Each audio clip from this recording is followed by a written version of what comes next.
Hello મિત્રો, કેમ છો? તો સ્વાગત છે આપણા આ વિડીયોમાં. તો ગઈકાલે આપણે મેથ ચેપ્ટરની બધી આઈએમપી ચેપ્ટર હતા એ બધાની વાત કરી હતી, બરાબર. એ વિડીયો ના જો તો ખાસ કરીને જોઈ લેજો, બહુ યુઝફુલ થશે. તો આજે આપણે રિઝનિંગની વાત કરવાની છે. રિઝનિંગમાં અગાઉ જેટલા પણ એક્ઝામ લીધા છે એ બધામાં પૂછાયેલા છે એ બધા આઈએમપી ચેપ્ટર નીકાળે છે, બરાબર. તો આજે એ વાત કરવાની છે. તો વિડીયો લાસ્ટ સુધી બનાવી લેજો, સ્કીપ કર્યા વગર, કેમ કે બધા આઈએમપી ચેપ્ટરો છે એ તમે એક જોવાય છે અને બીજું નહીં જોવું તો પછી રહી જશે, બરાબર, અને માર્ક્સ સારા નહીં આવે. તો આટલા એક મહિનો બાકી છે અને છેલ્લા શું કરવું જોઈએ, બરાબર, મેથ્સ રીઝનિંગમાં.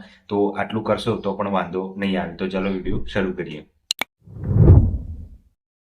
એ ચેપ્ટર મેં નીકાળી દીધા છે, બરાબર. એ પછી વાત કરીશું. પહેલા આપણે રીઝનિંગમાં કયા કયા બધું કરવું જોઈએ, જેને રિવિઝન કરવાનું છે એની વાત કરી લઈશું. પછી જેને બાકી છે હવે કરવાનું તો એની વાત કરી લઈશું. પછી આમાંથી પહેલા આ વાત કરી લઈએ. જેમાં રોમન અંક છે એ કરવાનું છે, બરાબર. રોમન અંકમાં કંઈ ખાસ નથી, તો એક દિવસમાં પૂરું થઈ જાય એવું છે, તો એકવાર જોઈ લેજો. દિશા કરવાનું છે. દિશા ખાસ જરૂર છે, આઈએમપી છે. ક્રમ, સંખ્યા શ્રેણી, મૂળાક્ષર, સંકેત, વિકાસ સંકેત, પ્રમાણની તુલના, વર્ગીકરણ, બેઠક વ્યવસ્થા, શ્રેણી, લોહીના સંબંધો ખાસ કરવાના, ઘડિયાળ, મૂળાક્ષરો, અંક, સમાતા, કેલેન્ડર, મિશ્રણ, આ બધા ચેપ્ટર કરવાના જ છે. જેને રિવિઝન કરવાનું છે એને, જેને બાકી છે બધું આપણે પછી આઈએમપી નીકાળીશું. એમાં પછી ઘણા ખરા કહેતા હતા નોન વર્બલ કરવાનું રિઝનિંગ, તો એ કરવાનું રહેશે. એમાં કયા કયા ચેપ્ટર ખાસ કરવાનું? જો ક્રમ આકૃતિ વાળા કરવાના, દર્પણ વાળા, જળ આકૃતિ વાળા કરવાના, પછી પાસું કરવાનું, બરાબર. અને આ બધા કરવાના જરૂર નથી. પેપર કટિંગ, વેણ આકૃતિ ખાસ કરવાની. વેણ આકૃતિમાં વેણ ડાયાગ્રામના પ્રશ્નો ખાસ પૂછાશે, એટલે વેણ આકૃતિ ખાસ કરવાની છે, બરાબર. તો આ આઈએમપી ચેપ્ટર છે એટલા માટે.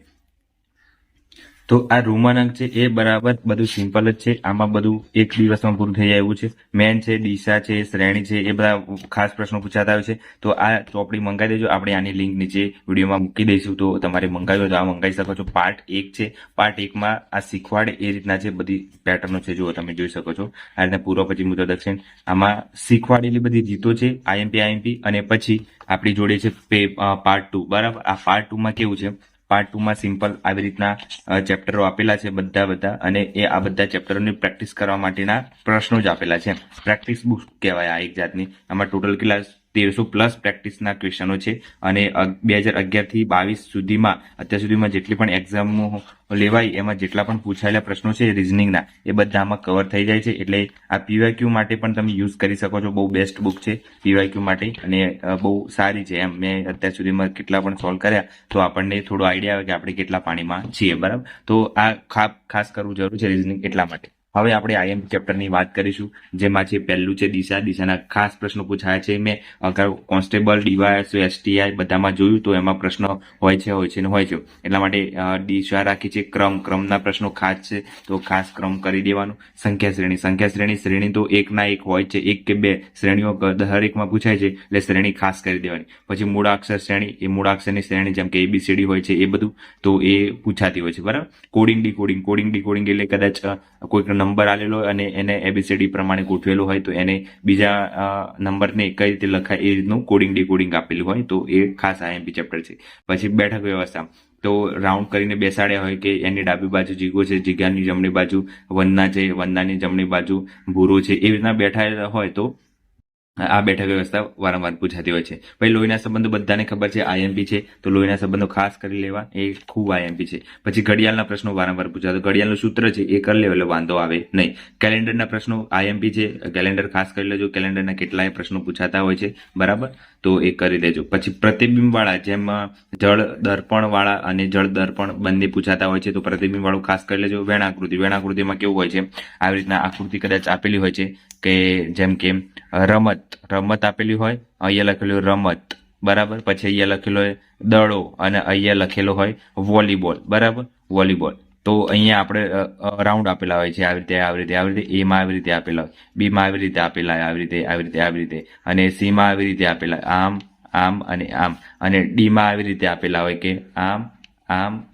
તો કયું સાચું છે આમાંથી, બરાબર. આ પ્રશ્ન છે અને આ રીતના ઓપ્શન છે, તો આપણે આ ટીક કરવાના રહેશે, બરાબર. તો આવી રીતના વેણાકૃતિ વાળા પ્રશ્નો ખાસ પૂછાતા હોય છે, તો આ વેણાકૃતિ વાળું ખાસ કરી દેજો. રિઝનિંગમાં મારા ખ્યાલથી કંઈ ખાસ છે નહીં, બરાબર. એકવાર કરી દો એટલે વાંધો આવે નહીં. મેન વસ્તુ છે મેથ્સ, બરાબર. બંનેનું વેટેજ વધારે છે, પાર્ટ A અને પાર્ટ B બધામાં કરવાનું છે, પણ મેથ્સ રિઝનિંગ છે એ ખાસ જરૂરી છે, કેમ કે એ સ્કોરિંગ સબ્જેક્ટ છે. એકવાર કરી લો પછી એના માર્ક્સ આપણને ભૂલાય નહીં અને આવડી જાય બધું, એમ એવું છે. એટલે રિઝનિંગ કરો, બહુ બેસ્ટ કરો.